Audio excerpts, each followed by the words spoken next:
আজ সন্ধেই আমি লোটে মাছের ফিশ ফ্রাই বানাবো।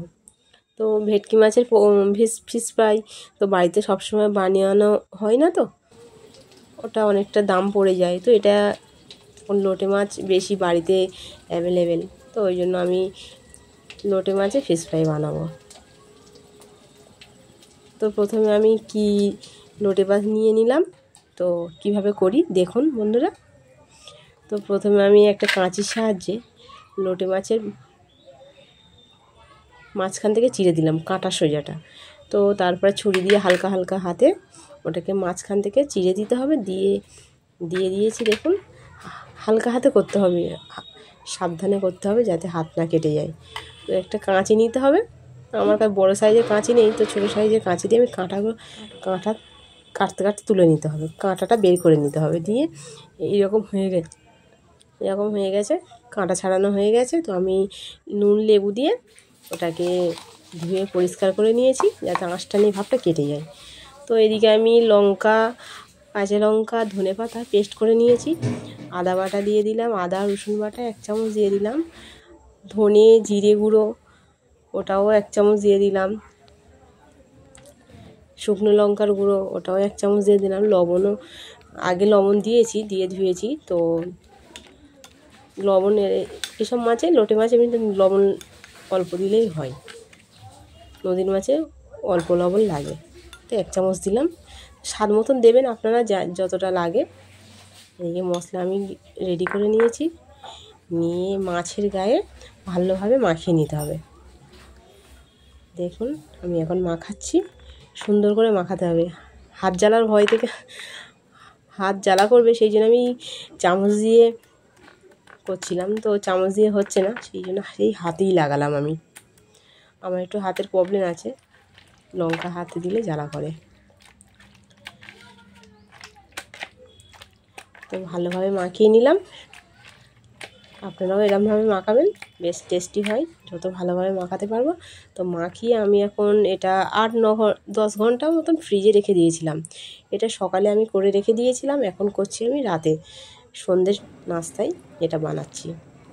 তো দেখো বন্ধুরা, ফ্রিজ থেকে বের করেছি, এতটা পানি বের হয়েছে, পানিটা আমি ফেলে দেবো। দিয়ে একটা ডিম নিলাম, মিক্সির মোলে একটা ডিম ভেঙে নিলাম, নিয়ে কর্নফ্লাওয়ার দিলাম 1 চামচ মতন দিলাম। তারপরে আমি দেব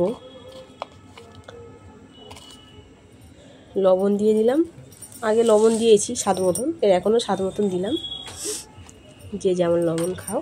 তো গোলমরিচের গুঁড়ো 1 চামচ দিয়ে দিলাম, অল্প একটু পানি অ্যাড করলাম যাতে কর্নফ্লাওয়ার আর ডিমের মিশ্রণটা সুন্দর হয়। দেখো বন্ধুরা, আমার ফাটা হয়ে গেছে, রেডি করা হয়ে গেছে ডিম আর কর্নফ্লাওয়ারের মিশ্রণ। এদিকে আমি টোস্টের গুঁড়ো নিয়েছি, টোস্টের গুঁড়ো করে নিয়েছি, সেটাকে আমি নিজে বাড়িতেই করেছি। টোস্ট কিনে এনে দোকান থেকে গুঁড়ো করে নিলেই হয়ে যাবে।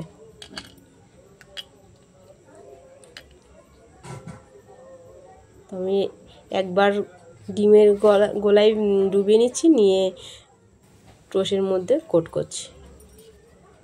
দেখুন ডিমের গোলায় এখন ডুবাচ্ছি, ভালোভাবে ডুবিয়ে নিতে হবে। নিয়ে হালকা হাতে এগুলো চেপে হালকা হাতে চেপে ওর উপরে টোস্টের গুঁড়োকে সুন্দরভাবে মাখিয়ে নিতে হবে। দেখুন বন্ধুরা, আমার মাখানো কমপ্লিট হয়ে গেছে। দেখো কত বেশ সুন্দরভাবে মাখানো হয়ে যাচ্ছে। আমি এক কোটিই করেছি।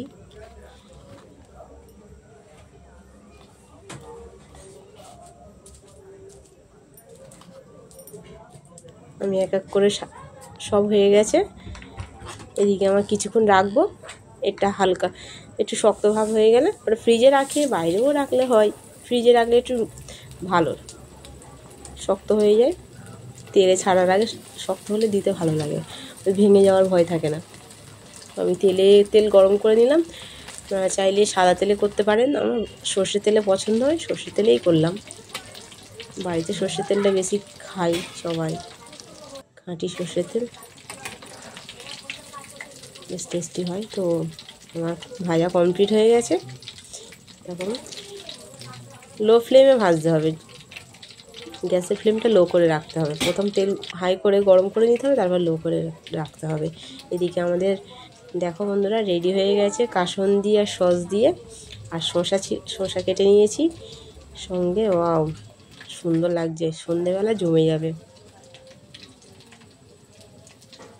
দেখা যাক কেমন টেস্ট হয়, খাওয়ার পরে বোঝা যাবে। তো হাজব্যান্ডকে দিলাম, সন্ধেবেলা বাড়ি আছে হাজব্যান্ড। দেখো বলছে খুব টেস্টি হয়েছে। দেখো দেখা যাচ্ছে ভেতরে একটু ছোট সাইজের ছিল, আরও বড় সাইজের লোটে মাছটা হলে না বেশি ভালো হয়। দেখো কাসুন্দি দিয়ে বেশ বলছে খুব টেস্টি।